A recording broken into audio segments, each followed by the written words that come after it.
Hey guys, my name's Drew Shahood. I just spent $63,000 renovating this building, and I'm gonna show you every single thing that I did. In this video, I'm going to break down all the renovations that we just completed on this building, how much I spent for the renovation, and how I went about doing it in the first place. So as I go through all these renovations, you're probably gonna be thinking, Drew, where did you get that money? And the answer is credit cards, lines of credit, and cash that I had on hand. And also I had the tenant aid in certain things, which I'll explain during the process. So the first thing that I had to spend a lot of money on was $3,000, and that went to the realtor's commission that was representing the tenant of the building right now. So the tenants didn't need a bathroom, but they did need water so they could wash off their cars. So I had to first call Powdersville Water to get the water tap. That was $2,200 just for them to come and add a meter. So they need that water spigot. So from the water meter to here, it was about 100 linear feet, and that had to go 2 feet underground, and that's what got us our water. And that was $1,300 from the plumber. So we paid $5,500 for the roof system. We put a whole new coating on the entire roof, and we used a urethane to go over all the screws and the washers, so it's like a concrete bond over every single spot where water could come in. So by far, the most expensive thing that we did on this project is adding the concrete. So this is $35,000 worth of concrete in the entire front, the whole side, and the first section of the back. So like I said, this is the side of the concrete. All of this was in that $35,000. And this is actually gonna wrap around the building about 18 feet out. All this concrete right here is part of that initial $35,000 of concrete. So I told them I would pay for the full front to be concreted. So for this side and this portion right here, I wasn't gonna do that on my own. So they chipped in $6,500 to aid in the cost of the side concrete and this front concrete, which we both agreed on, 18 feet, walked it out with them in person and everything. They said this is perfect for what they wanted to use it for. So how did we get this extra concrete? So we already had this and we did it perfectly and we executed it perfectly exactly like we agreed upon. But after it was poured, the tenant said that's not gonna be enough concrete for them to wrap their cars around easily, do a 3-point turn and get out. So because of that, I said, that's a change order. I'm not opposed to helping, but we need to put footers on all this concrete around because this is not nearly as stable. We're getting to a point now where it's getting a really, really hard slope.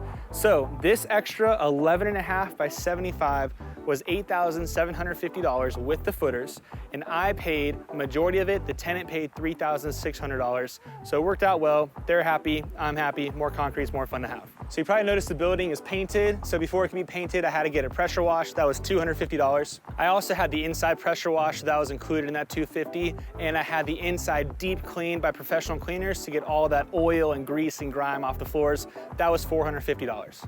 So I had to hire a handyman just to handle a bunch of random things. He removed giant pieces of sheet metal on the inside. He removed all the tubular lights that were hanging down in the ceiling. He removed 2 broken pieces of insulation. He removed fan and the electrical tied to it. And he also removed a bunch of heavy logs, and he replaced all the exterior light bulbs, and labor and material included. That was $825 total for all of that. So in our arrangement, it was not my job to paint the exterior, the interior, or seal the floors. So everything you see here isn't my work. All of that painting was done by the tenant. So they chose the exterior color, they chose the trim color, and they chose the color of the inside and the sealant on the concrete on the inside. Okay, let's go take a look real quick. So the floors have a concrete stain on them. The walls are a really, really durable light gray paint, and then the ceiling and the upper portion of the walls is a dark gray paint, almost like a charcoaly bluish hue. So that's all that the tenant did. I didn't do any of this. So I hired just a GC that I know, and he did a lot of random things as well. So this garage door was completely broken, springs were all jacked up. He refixed the springs, and he also refixed the new rod. He put weather stripping on all sides of the garage doors because water was leaking in whenever it rained really bad. He put a rubber seal on the bottom of the garage doors to prevent water from falling in. And what else did he do? He did a lot of caulking on all the edges to seal off those gaps. He fixed the new latches because now the doors sit higher on top of that seal. So he fixed the latches, and I paid him for labor and material, all of that. All of that combined for all the material, labor, springs, everything was $3,659. If you watched any other videos, you probably saw a gigantic stump that was by the water meter. There's a whole lot of drama about that thing, but that thing got removed for 400 bucks. All right, let's talk about these skylights. So the material of the new skylights sucks, but this material is really, really high quality, and it's the old original material. It's cleaned, it's brand new, it's coated. but it's really durable. The new ones suck. However, the tenants hate the way of how they look. After I explained the whole situation, that the new material is not gonna be nearly as strong, they were still insistent that we replace it with the new material. I told them that's fine. They're the ones in here for the next 10 years with their nice cars below it. And I told them if I replace these skylights, I avoid myself of all liability related to the roof if anything were to happen during their stay here. They agreed, they signed off on it on an addendum, so we were going to get those installed. The new skylights material and labor are gonna be $400 and avoids me of any liability whatsoever of the roof leaking or things falling through it. So all of this looked like an absolute war zone whenever we were done with the concrete and all the renovations on the inside. So the last thing I did was had this graded so it was nice and smooth and had the water run off away from the building. During construction, this got all clumpy and gross and water started resting against the building. We were having some small leaks.